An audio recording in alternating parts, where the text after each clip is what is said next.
Good morning or good afternoon po, sir. My name is Jan Medical Jinko, and I'm here to show you my assignment 6 in Java, which is the uh, enrollment system.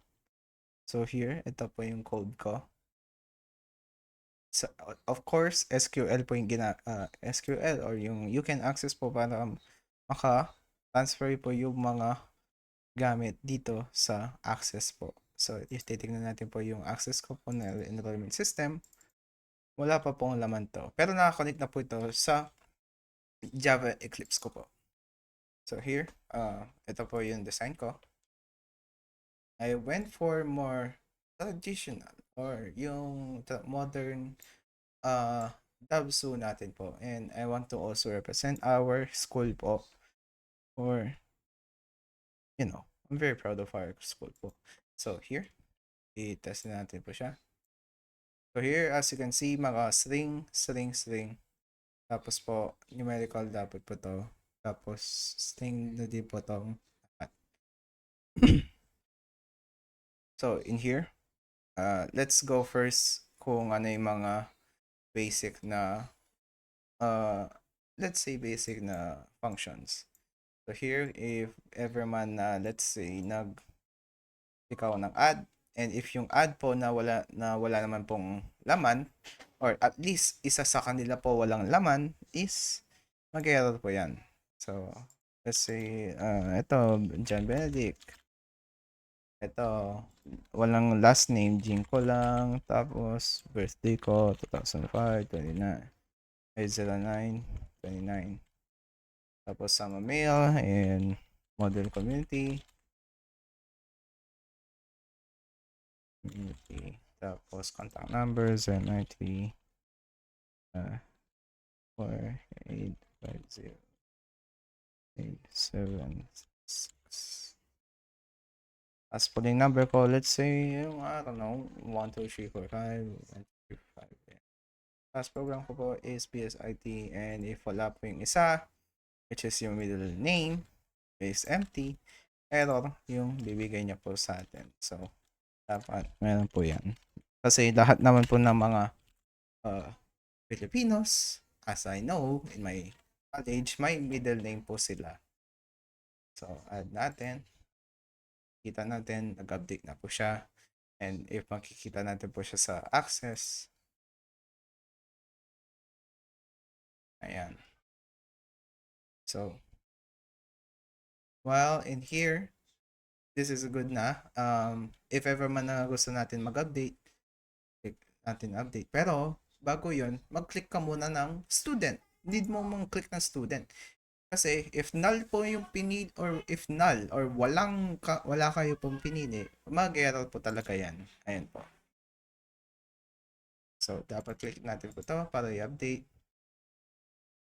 Also, pag i-click po to, papakita po lahat dito. So, pwede natin i-edit po to. Let's say, iba yung contact number ko na. Let's say, 30937751457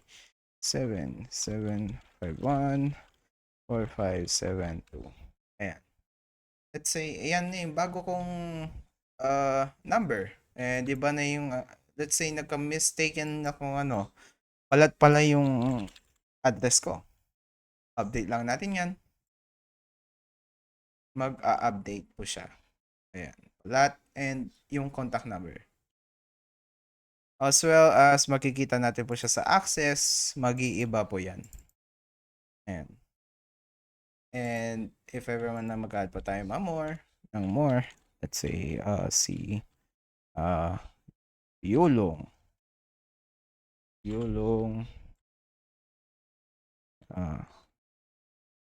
De Rosas.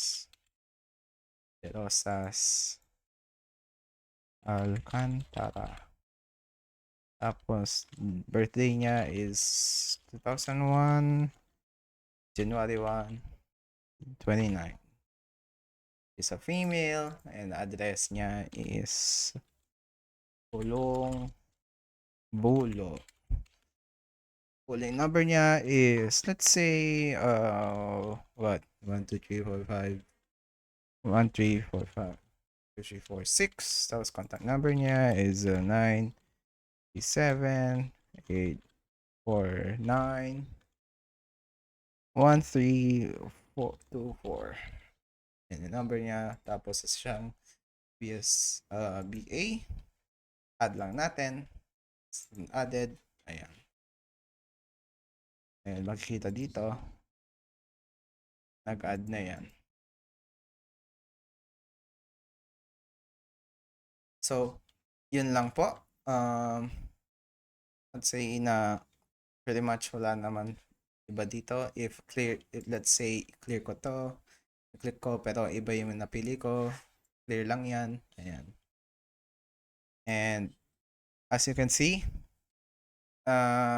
yung clear niya po, function lang nito is lilinis niya po lahat ito. Tapos po, ito yung delete. Kung wala po akong pinili na na person, i-delete. Napili ko yun. If wala ang person na delete dito, ayan, choose a person to delete. And if update student, ganun din. And if tama po sila lahat, mag-update po yan. Same as for the add student, ayan. And ito. That's all for my enrollment inquiry system. Thank you for listening.